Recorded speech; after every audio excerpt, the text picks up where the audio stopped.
Assalamualaikum warahmatullahi wabarakatuh. Perkenalkan, nama saya Rasya Hafitsa Putri dengan NIM 19060024.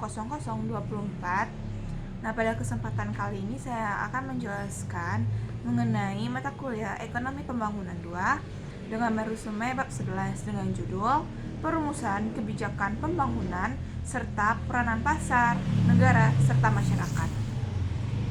Nah, yang pertama ialah persoalan mengenai keseimbangan. Demi mencapai keseimbangan yang tepat antara pasar swasta dan kebijakan publik merupakan suatu tantangan bagi pemerintah.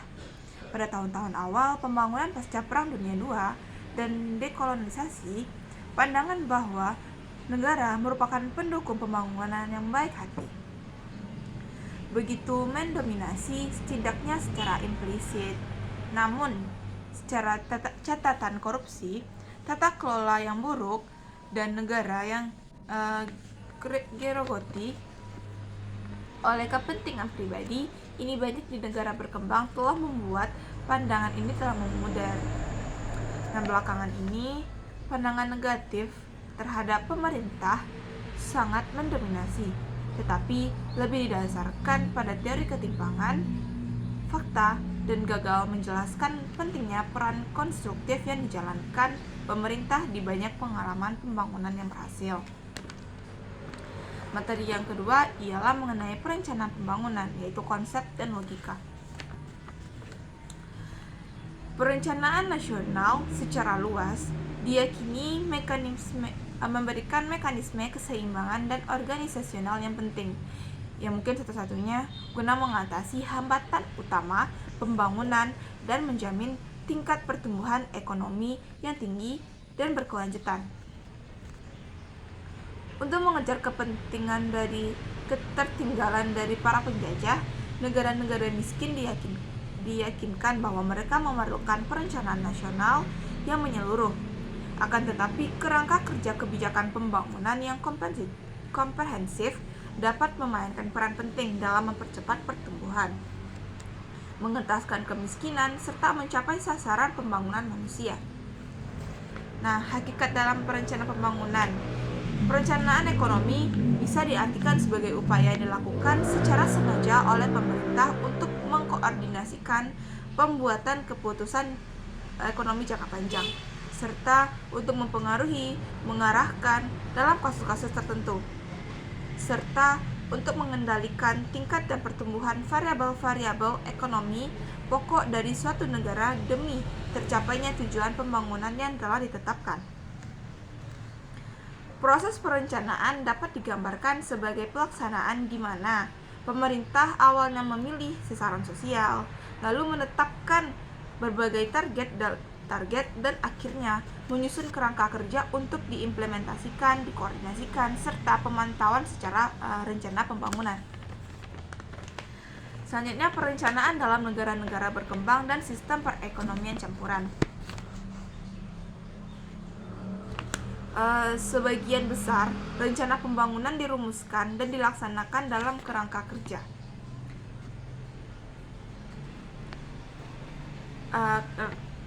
kerja perekonomian campuran negara-negara yang berkembang. Perekonomian dirincikan dengan adanya kelembagaan di mana sebagai sumber daya produktif dimiliki dan dioperasikan secara pribadi, serta sebagian lagi dikuasai oleh sektor publik. Dalam konteks situasi kelembagaan, kita dapat mengidentifikasikan dua komponen pokok perencanaan pembangunan dalam perekonomian campuran. Nah, yang pertama ialah penggunaan tabungan domestik dan keuangan asing oleh pemerintah untuk melaksanakan proyek investasi publik, serta mobilisasi dan menyalurkan sumber daya langka ke bidang tertentu yang diharapkan dapat memberikan sumbangan yang berarti demi merealisasikan tujuan ekonomi jangka panjang. Nah, yang kedua ialah kebijakan ekonomi pemerintah untuk merancang, mengarahkan, serta sebagian kasus mengendalikan kegiatan ekonomi sektor swasta guna memastikan terciptanya hubungan yang harmonis antara keinginan operator bisnis swasta dan tujuan sosial dari pemerintah pusat. Nah, selanjutnya ialah logika perencanaan pembangunan. Sejumlah argumen ekonomi dan kelembagaan fundamental, terdapat 4 argumen yang sering dikemukakan. Nah, yang pertama yaitu kegagalan pasar, mobilitas dan alokasi sumber daya, dampak sikap atau psikologis, dan yang terakhir ialah bantuan dari luar negeri. Nah, akan saya jelaskan. Yang pertama ialah mengenai kegagalan pasar. Alasan paling sering yang diajukan atas peranan pemerintah yang luas di dunia ketiga, beberapa kegagalan pasar yang dapat diamati seperti pasar yang tidak berfungsi dengan baik, tidak ada pasar yang sama sekali, terdapat pasar namun tidak menghasilkan alokasi sumber daya yang efisien, serta pasar yang memberikan hasil yang kurang layak ketika diukur berdasarkan tujuan sosial ketimbang alokasi sumber daya. Nah, yang kedua ialah mobilisasi dan alokasi sumber daya. Merupakan menekankan bahwa perekonomian negara berkembang seharusnya tidak menyia-nyiakan sumber daya keuangan dan manusia yang terampil, yang terbatas dalam usaha yang tidak produktif. Yang ketiga ialah dampak sikap atau psikologis, yang diasumsikan bahwa perencanaan terinci mengenai tujuan ekonomi dan sosial nasional dalam bentuk rencana pembangunan yang spesifik dapat menimbulkan dampak sikap atau psikologis penting pada penduduk yang beragam dan sering terfragmentasi. Dan yang keempat ialah bantuan dari luar negeri. Dengan mengajukan daftar belanja proyek, pemerintah memiliki alasan untuk meminta bantuan asing dan meyakinkan para investor bahwa dana mereka akan digunakan untuk bahan utama dan rencana tindakan yang disusun dengan baik dan konsisten. Materi selanjutnya mengenai proses perencanaan beberapa modal pasar. Yang pertama, modal pertumbuhan agregat, yaitu memproyeksikan variabel makro. Pada model ini dapat menggambarkan keseluruhan ekonomi yang diwakili oleh sekumpulan variabel makroekonomi terbatas yang dianggap sangat penting dalam menentukan tingkat dan laju pertumbuhan output nasional. Model pertumbuhan agregat memberikan metode yang paling praktis untuk meramalkan pertumbuhan output dalam 5 tahun selanjutnya. Dalam bentuk apapun, model ini hanya dapat membuat perkiraan awal yang kasar mengenai arah yang akan ditempuh suatu perekonomian secara umum, dan oleh sebab itu model ini jarang digunakan dalam rencana pembangunan yang operasional. Materi selanjutnya ialah model multisektor dan proyeksi sektoral. Kegiatan pada sektor industri utama perekonomian saling terkait dalam serangkaian persamaan dijabar yang distimulan, menunjukkan proses atau teknologi produksi spesifik dari tiap industri.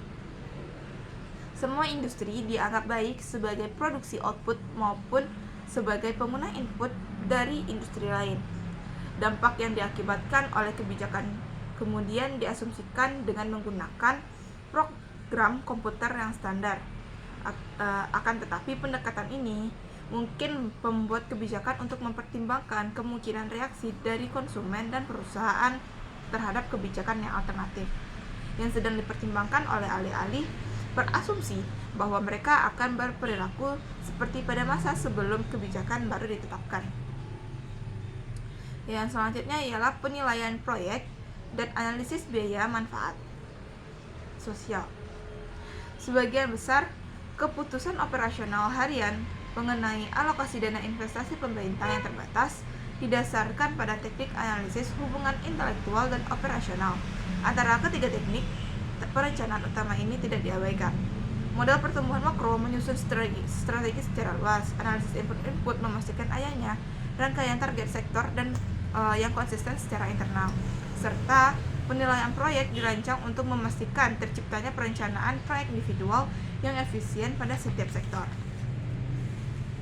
Selanjutnya ialah konsep dasar dan metodologi. Metodologi penelitian proyek bertumpu pada teori praktik analisis biaya manfaat sosial.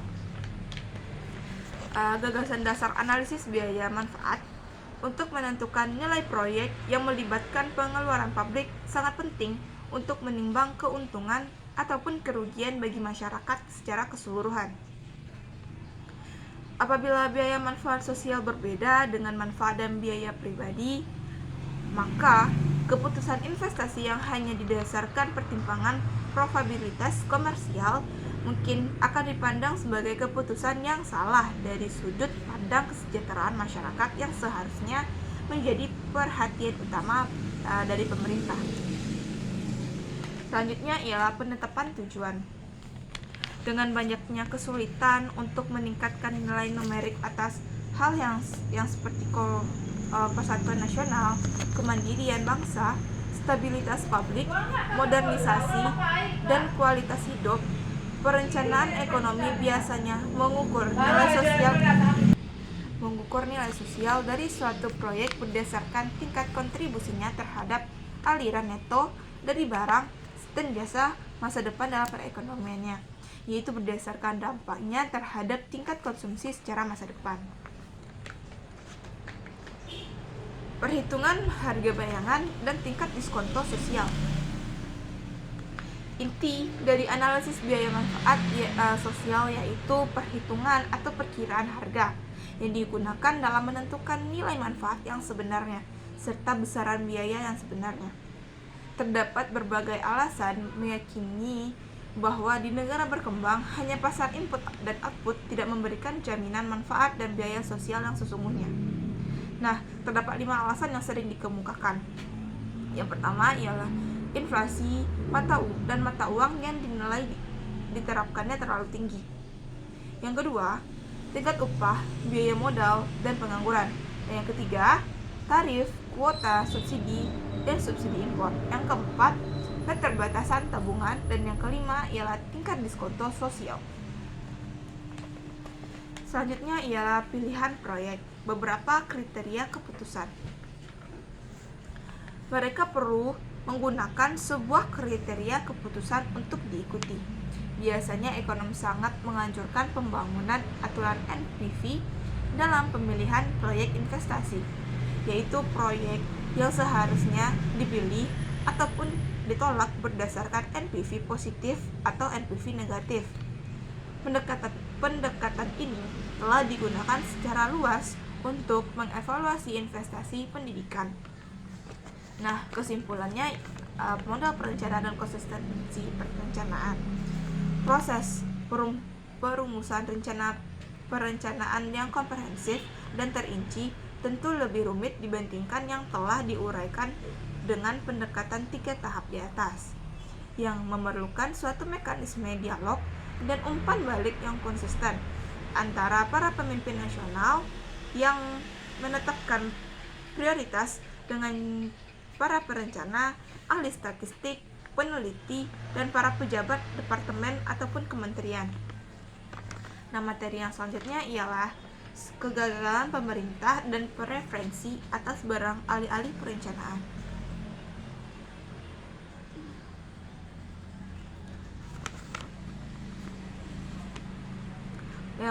Persoalan implementasi rencana dan kegagalan rencana. Argumen kegagalan pasar dan anggapan akan peran pemerintah dalam menyelaraskan perbedaan antara penilaian swasta dan sosial atas manfaat dan biaya. Pengalaman kebijakan pemerintah di berbagai negara berkembang seringkali memperparah ketimbang menyelesaikan perbedaan ini. Kegagalan pemerintah alih-alih kegagalan pasar. Beberapa utama atas hal tersebut terkait dengan kegagalan pasar dalam proses perencanaan itu sendiri, yaitu kegagalan yang timbul akibat beberapa persoalan. Terdapat 5 persoalan, yang diantaranya kecacatan dalam rencana dan implementasi. Yang kedua, data yang tidak memadai dan tidak dapat diandalkan. Yang ketiga, gangguan ekonomi eksternal dan internal yang tidak diantisipasi. Yang keempat, kelemahan kelembagaan. Dan yang kelima, kurangnya itikat politik. Yang pertama ialah kecacatan dalam rencana implementasi, yaitu rencana pembangunan. Dalam hal ini, rencana ini tidak memiliki kesamaan dan mencantumkan daftar bidang permasalahan yang berlebihan. Yang kedua, data yang tidak memadai dan data yang tidak dapat diandalkan, yaitu data tersebut lemah, tidak dapat diandalkan dan tidak tersedia, seperti banyak terjadi di negara miskin. Yang ketiga ialah gangguan ekonomi eksternal dan internal yang tidak dapat diantisipasi. Tetapi krisis energi hanyalah kasus ekstrim dari kecenderungan. Namun, faktor-faktor ekonomi di mana pemerintahan negara-negara berkembang tidak memiliki kendali untuk menentukan berhasil atau gagalnya suatu kebijakan. Yang keempat ialah lemahnya kelembagaan. Terdapat kekhawatiran akan pegawai negeri yang tidak kompeten dan kurang berkualitas. Prosedur birokrasi yang terbelit-belit, kurangnya komitmen dan tujuan nasional yang bertentangan dengan tujuan regional, departemen atau pribadi oleh pimpinan politik dan birokrat pemerintah. Dan yang kelima ialah kurangnya itikat politik, di mana buruknya kinerja perencanaan dan lebarnya kesenjangan antara perumusan rencana dengan implementasinya menunjukkan kurangnya komitmen dan itikat politik para pemimpin dan pembuat keputusan tingkat tinggi di negara berkembang. Selanjutnya ialah pergeseran kebijakan era 1980-an menuju pasar bebas. Tingkat bunga yang disubsidi terjadi, baik di Asia. Pertumbuhan mengalami percepatan dan Amerika Latin pertumbuhannya yang stagnan. Kegiatan perburuan rente yang tidak produktif mudah sekali ditemukan baik di pasar swasta yang kurang berfungsi dengan baik maupun kegiatan operasional negara yang efisien. Penilaian yang sederhana atas manfaat relatif dari kegiatan publik dan swasta tidak dapat dilakukan tanpa melibatkan konteks negara tertentu dan situasi yang konkret. Tetapi, negara berkembang yang berniat untuk memperluas reformasi pasar, entah kenapa ketidakpuasan atas kinerja sektor atau karena adanya tekanan IMF atau Bank Dunia, sejumlah prasyarat sosial-kultural dan praktik ekonomi harus dipenuhi. Materi selanjutnya ialah perekonomian pasar, prasyarat sosio-kultural dan prasyarat ekonomi. Reformasi pasar melibatkan lebih dari sekedar menghapus distorsi harga, privatisasi perusahaan publik dan memerlukan pasar bebas. Halangan dalam mereformasi pasar banyak. Perekonomian transisional menjadi tantangan besar terkait absennya beberapa prasyarat kelembagaan dan praktik pasar, sehingga pemerintah memiliki keterbatasan penting, begitupun pasar yang memiliki keterbatasan penting. Begitupun pasar yang telah dijelaskan oleh tinjauan kegagalan pasar yang telah dibahas sebelumnya. Materi selanjutnya ialah konsensus Washington mengenai peran negara dalam pembangunan atau perkembangan lanjutannya menuju konsensus baru. Pandangan konsensus baru mencerminkan kesadaran baru bahwa pasar bisa gagal dan sering kegagalan itu dapat diatasi tanpa perannya pemerintah. Kunci dari peran pemerintah yaitu membantu mengembangkan fondasi pembangunan ekonomi dengan menjamin terpenuhnya prasyarat perekonomian berbasis pasar yang efektif. Materi selanjutnya ialah ekonomi politik pembangunan, yaitu teori perumusan dan reformasi kebijakan. Memahami pola pemungutan suara pada reformasi kebijakan. Mayoritas masyarakat menentang kebijakan yang menguntungkan mereka, karena sebagian disebabkan oleh kurangnya pemahaman terhadap hakikat pilihan kebijakan ekonomi, diantaranya masyarakat umum. Mungkin juga disebabkan oleh ketidakpastian mengenai siapa yang diuntungkan atau siapa yang akan dirugikan dalam kebijakan tersebut. Lembaga dan ketergantungan alur. Pemahaman yang baik mengenai sisi ekonomi politis, reformasi, dan implementasi kebijakan yang berhasil mungkin memerlukan interaksi yang kontinu dan peran ekstentif antara ilmuwan, politik, sosial, ekonomi yang masing-masing menyumbangkan wawasannya yang berharga dari penelitian mereka. Demokrasi versus autokrasi menekankan manakah yang mempercepat pertumbuhan. Hubungan antara demokrasi dengan pertumbuhan ekonomi tidak begitu kuat. Namun pandangan yang tersebar luas adalah demokrasi itu baik bagi tujuan pembangunan yang lebih luas seperti kesetaraan, kesatuan, dan lainnya. Materi selanjutnya ialah peran pembangunan dari LSM dan sektor warga negara yang lebih luas. LSM semakin banyak membantu organisasi berbasis komunitas untuk mengambil kembali peran ini dalam alokasi sumber daya bersama, karena mereka adalah organisasi yang didasarkan pada kepercayaan alih-alih keharusan atau paksaan pemerintah atau kepentingan pribadi individu. LSM dapat mencapai alokasi sumber daya bersama yang efisien dan diterima secara sosial dengan biaya yang rendah. Materi selanjutnya ialah tren dalam tata kelola dan reformasi. Desentralisasi. Tren ke arah desentralisasi dan pemerintah mandiri perkotaan yang lebih besar telah meningkat di negara berkembang seiring demokrasi menyebar di Amerika Latin, Eropa Timur, dan lain-lain. Partisipasi pembangunan. Jika tujuan pertumbuhan ekonomi adalah pembangunan manusia, maka tanpa partisipasi mungkin akan mencapai pertumbuhan ekonomi tanpa pembangunan. Partisipasi sumbangan pendapat dalam kebijakan pembangunan oleh para pihak yang seiring terpengaruh oleh kebijakan tersebut itu sendiri merupakan tujuan akhir dari pembangunan. Keberhasilan pembangunan ekonomi menimbulkan perbaikan fungsi sektor publik, swasta, dan warga negara. Sekian materi pada resume bab 11. Mohon maaf apabila ada kesalahan. Wabillahi taufiq wal hidayah. Wassalamualaikum warahmatullahi wabarakatuh.